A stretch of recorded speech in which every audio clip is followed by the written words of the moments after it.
for sure. And maybe I was asked also because I know how deeply you believe that when a community comes together, they can solve all the social issues, especially hunger and poverty. Or maybe I was asked because I was lucky. So come on up here and get this party started.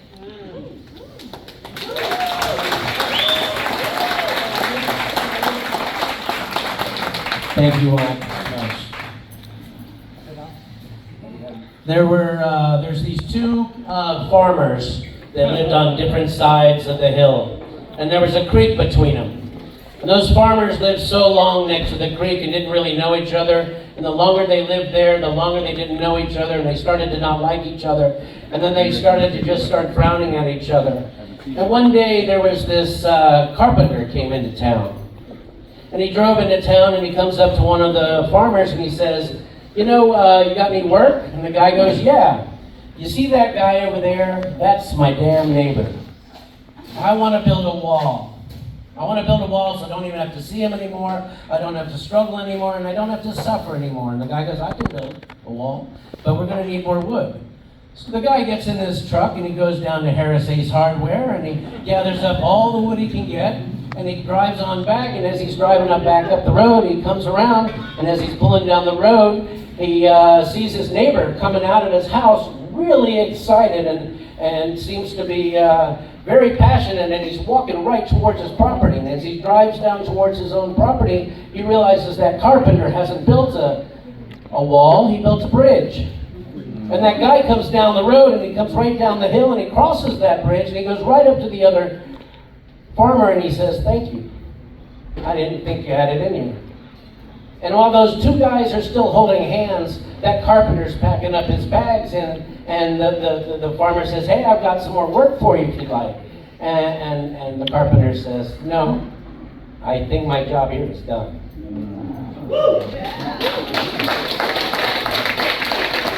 I really believe in Transylvania County. It is one of the greatest places in the world to live. It's great to be alive in Transylvania County. And I am very proud to be from here. And I love the fact that everyone has moved here, loves living here as much as the people who already live here. Because if they didn't like living here, they'd move elsewhere. And we're blessed because we all live here, and we all live here together. It's one human family. We really are all related in a way.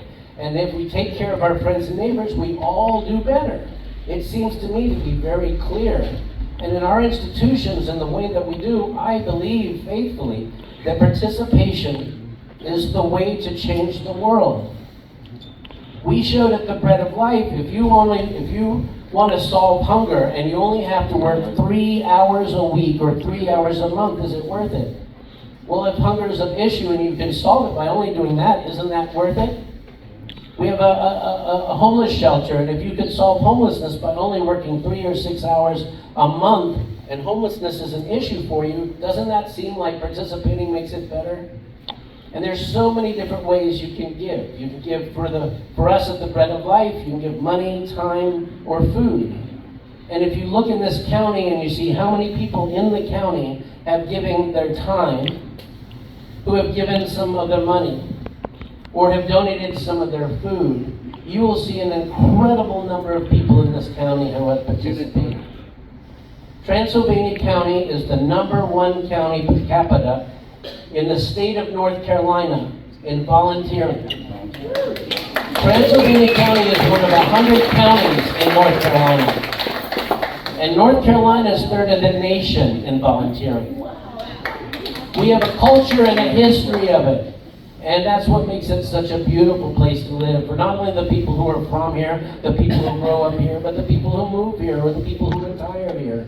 And that actually is what I realized from talking to my parents. Retire, that means you get tired again doing something else. And so many times people do that and participate with all the people who have come together to help solve problems. In this county, there are so many nonprofits, and most of them were started by a woman who raised her hand and said, excuse me, we have a social problem. And somehow that woman and all the other women and all the other people who participated figured out how to solve it and raise these institutions that you see in town, like the Sharing House, like the Bread of Life, like the Haven, like the Boys and Girls Club, like Rise and Shine, like all of those other opportunities. They're almost all started like that. At the Bread of Life, the free medical clinic started many, many, many years ago. It's why we have a 2-bedroom house with 9 sinks. The doctors made me put a sink in every single room in the house. And then we started that. And that was started because a woman from this county went to this library and took a book off the shelf, and it was called How to Open a Free Clinic by Patch Adams. Oh, wow. Robin Williams played it in the movie, and it's a great movie. But I'll tell you, she saw that book, and she read in the back of the book, there's somewhere down in South Carolina, about 4 or 5 hours away, that has one of these little clinics. So as church ladies do, and her 3 friends jumped in the car and went down there to visit the place. It was beautiful, but on their way back, as those folks do, they were like, well, we can do better than that. And they put together an incredible operation. They found a battleship that had a doctor who was retiring in Transylvania and got him. They found all these other people and they put it all together. Much the same way the Haven came together with all the different pieces that came together and all the other nonprofits. It takes a little bit and it doesn't take much to make a difference. But all these places are better because you participate. And that I really do appreciate. I think that's what I appreciate about this community more than anything else, is the fact that we are a very participating community. It is very beautiful. I see why people move here, but people don't realize that the reason why we all stay here is not the beauty of the place as much the beauty of the culture and the people that surround us. And I'm surrounded by that. I do not feel underappreciated, I promise you. And though I am a kind of person who runs a thin line between being cocky and confident sometimes, I will be honest and tell you, honestly, this is the greatest place to live. I love living here, and I've loved volunteering at the Soup Kitchen. The Bread of Life, the Essence of Time, the Red Lion Inn, and all the other things that I've been part of, the radio shows, that's just, that stuff is, it's all whipped cream on the cake. Because I really do enjoy living here, and I moved back here to live here. I loved what I did for a living, but I hated living there. And I had a smarter girlfriend than me one time ask me, would you rather enjoy where you live or what you do for a living? And I said, well, obviously I'd rather enjoy where I live. And she was like, what are you doing in Davenport, Iowa? She's right. And I love living back here. So thank you very much for coming in. And I know a lot of you from so many different places. And the Bread of Life is made up of all these different kinds of people. There are people in this room who bring pineapple once a week and since COVID, or people who make cookies with their granddaughter and bring them in, or people who come in and bring things out of their garden, or people who have come in and bring things from their church function, or people who have come in and brought stuff from different places, and that's how we all do it. Right here, one of my favorite all-time volunteers is Don Ziegler right here. So I want to tell you, we saw a lot of food and a lot of people come through our place in the last 18 years or so. And Don and I are the only people that were here before I took over. It was all started by a woman named Pam Brown, who actually wanted to welcome Hispanics to the community at the time. And so she went to this little house over there called Poets, Pastries, and Profits. And she said, can I open up once in a while and welcome these folks? And they said yes, because they were Catholic. They figured most of the folks who were coming would be Catholic. But when she opened up the door, that's not who showed up. Homeless people and people who needed help showed up. And she realized that's what she was called to do. And all of us who have continued to do it continue because that's what we're called to do as well. And I really do appreciate you supporting the Bread of Life and me and everything in this county. It is an amazing county. I hope you continue to participate for many, many, many years. And I am not going anywhere. So I hope to see you all around. You can buy me an Irish coffee. Seriously. And I really do appreciate you all coming around. And I hope we get a chance to sit and have coffee together and see each other downtown very soon. My mom is right over here, Joyce Collins. If you get a chance and you have not met her, please come up. My parents are incredible people. They always were. And my mom is one of the most fearless women I ever met in my whole life. And my father is the greatest man I ever met in my whole life. I'm sure there are greater men, I just never met one. But I will tell you that you will not find two people who have more understanding about what is real and has raised me to understand that what's important is not just ourselves, but the people who are around us, our community, our support system, and all that love that we have. Thank you for sharing that love with me today and coming here at this time. And I hope you really enjoy the food over here. Marcus right up here is getting ready to throw some music down. If you haven't met him, you gotta come up and say hello. He's been my buddy since college, man. We've known each other. I used to sit in a hammock as he was running by as a runner, a track and field runner. I was a business major and I'd be reading in my hammock waiting for my next class. And as he run by, I would keep going, come on, you're slowing down! Come on! He's huffing and puffing and I'm sitting there trying to fall asleep in the hammock. Many years later, we've been working together. When COVID happened, he was one of the fine gentlemen who came and helped us. And the Bread of Life was a place that never closed a single day during COVID. We were one of the only places that did that. And it's because of people like him, people like John, and all you volunteers out there that make all this county so much better. Please keep doing that. Please come up and say hello to me. I want to talk to every one of you. There's a book up there. I would love if you write in that book, and I would love to get a picture with you before you go. Please come up and say hello. And Tiffany over there is our bartendress tonight. She's one of the most amazing women. Say hello to her, treat her right, and please come up and get an adult cocktail or a cup of coffee or water right over here and enjoy the party. This is Marcus, and he's going to play some music for us, so if you have any requests, send them to him. Thank you very much. Thank you, Bread of Life, for putting us on. Good support from everybody. I'll see you around.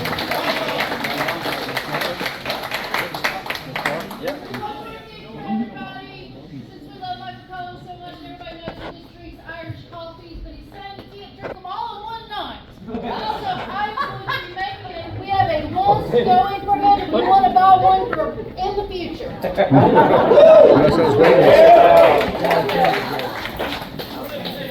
I guess I'm following after Michael. I'm like a fish out of water doing this. A couple weeks ago, Paula says, "Oh, can you say a few words?" And I go, "That's not my day."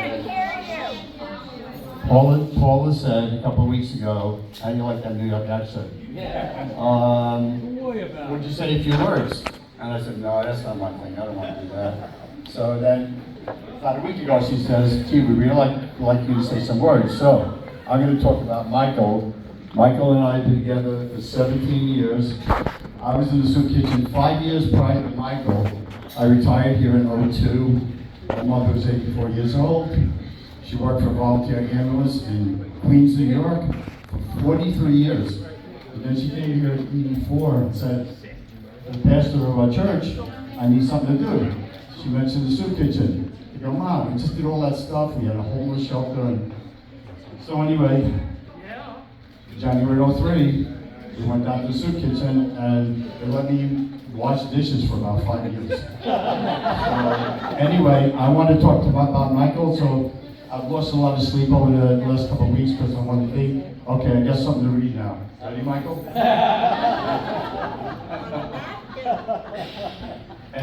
Anyway, seriously, I love this man. We've been together.